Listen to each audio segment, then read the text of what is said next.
Hello and welcome back. We've got another video and we are graphing a linear function, a parabola, and a circle. And we're trying to find the points of intersection between those functions.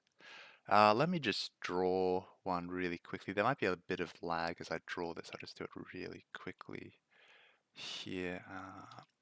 There we go. That looks really good actually.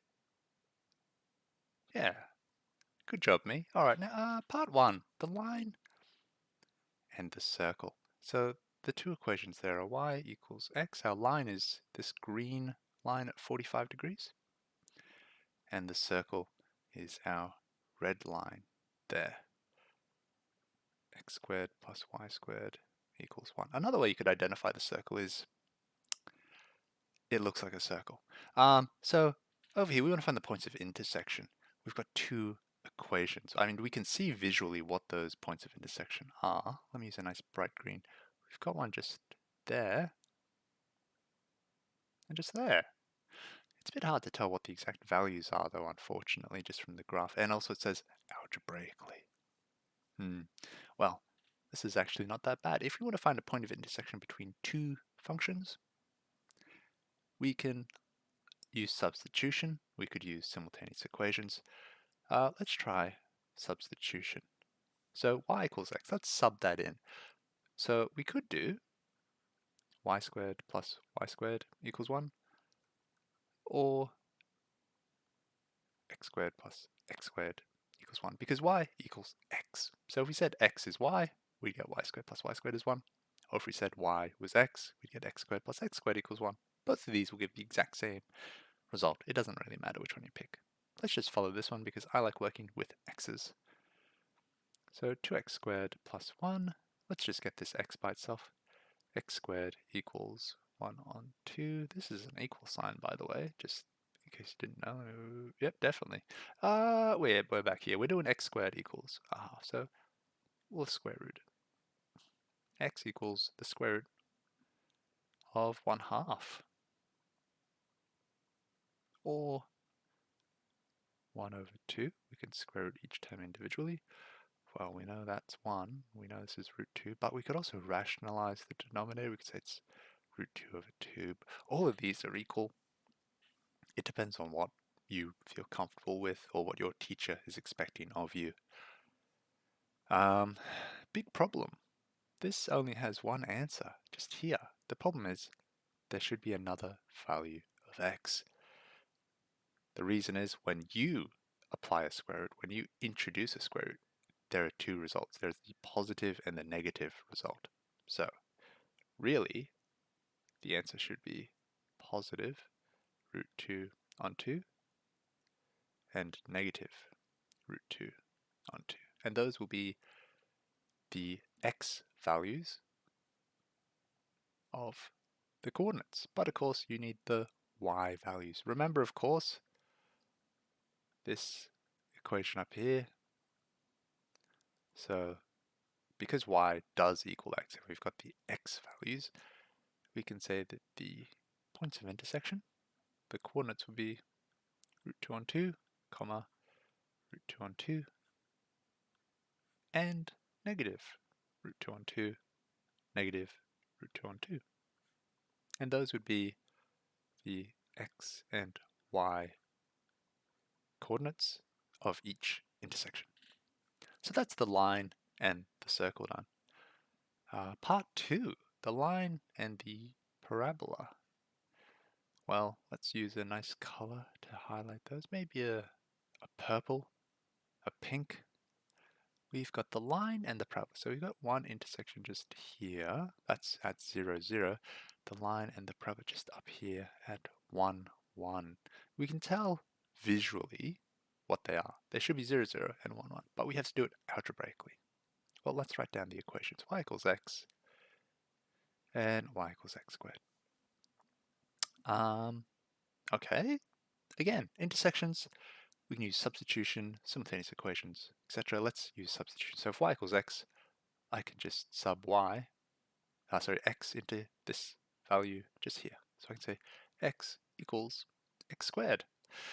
That that doesn't seem to make much sense, but we can rearrange and get x on its own. So first of all, let's get x's all on one side of the equals sign. So 0 equals x squared minus x. Next up, we can factorize. We can say 0 equals x, open bracket, x minus 1. Now we can apply the null factor law. So that means that either the first term is equal to 0 or the second term is equal to 0. So that means x equals 0 or x minus 1 is equal to 0. Oh, not x minus I. X minus 1 is equal to 0. There we go. Well, x equals 0, that's good. Over here, though, let's solve this. X equals 1. Hey, that's very good as well. Now remember, because y equals x, we can state our coordinates. So 0, 0, and 1, 1. Those are the coordinates of intersection between the line and the parabola. Finally, we've got part 3. Some say in a trilogy the third is the best one. Number 2 kind of lets you down. I don't know. I don't want to get into Star Wars, but go ahead. Let's use a good color to mark those intersections on our graph. We've got the parabola and the circle just there and just there. We can see some symmetry there. Is it root 2 on 2? No, not quite the same as our linear intersection, but there'll be some kind of, hopefully, some kind of nice number that we'll get there. Parabola and the circle. So let's write down our equations. We've got y equals x squared, and we've also got x squared plus y squared equals 1. Okie dokie. What can I do? Well, I know x squared equals y, so I might work with y this time. I could have worked with y in all of my other cases. I chose to work with x, but for this one, I'll work with y, and I'll show you why in a little bit. So let's sub in y. So instead of x squared, I can write y plus y squared equals 1. This is a very nice equation because I can rearrange it as y squared plus y minus 1 equals 0. This is a quadratic. Normally you might be used to seeing x, but this time we've got y. The quadratic formula will still apply. In this case, y equals negative b plus or minus the square root of b squared minus 4ac all over 2a. This is an a, very obviously. And that's also a 4, not an arrow? It's a 4. It's a 4. You'll have to trust me. Let's sub in all of our values.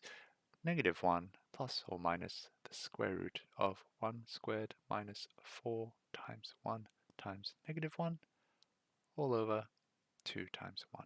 So that'll be negative 1 plus or minus the square root of 1 minus plus 4 all over 2. So we'll have 2 answers. Let's just continue that over here. That's a nice arrow. Wow. Yeah, good job. Back to this fraction. We will have negative 1 plus root 5 over 2 or negative 1 minus root 5 over 2. And what is that? That is our y values. Y equals that. The problem is we need coordinates. We need an x value. So if you recall, we know that y is also equal to x squared. So an easy solution to that is,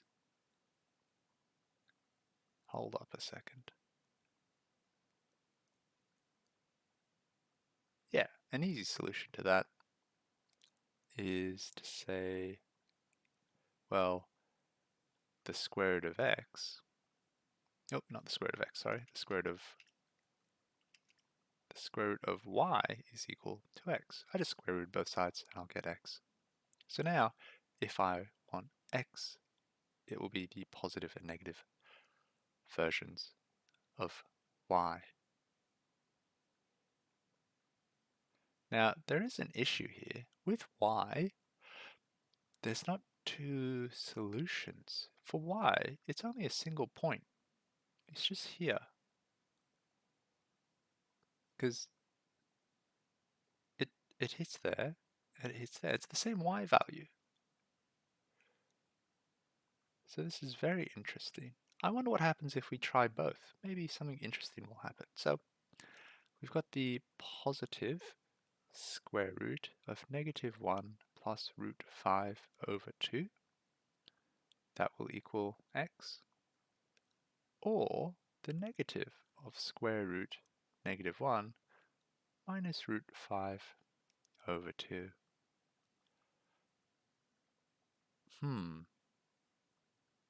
There must be a problem with this. There must be. Because we know there's not two y values. There's only one y value. It's positive for one thing. So one of these we must ignore. And you know what a big problem is? This one here. The numerator will be negative. You cannot do the square root of a negative. So this is out. It is not possible. So we've got an x value here. We've got a y value. That is great. But of course, we need the positive and negative version of that. Oh, so we've got a lovely, lovely set of coordinates here. We will have, let's do them here. We will have the positive square root of -1 plus root 5 over 2. That's the x coordinate. And the y coordinate will be -1 plus root 5 over 2. And that is one of our intercepts. The other intercept, of course, is going to be negative root -1 plus root 5 over 2, comma, -1 plus root 5 over 2. They'll have the same y value because the parabola intersects the circle at the same y value, but the x values will be the positive and negative version of each other. Oh, what a great question! Thanks for joining me, guys, and I'll see you next time.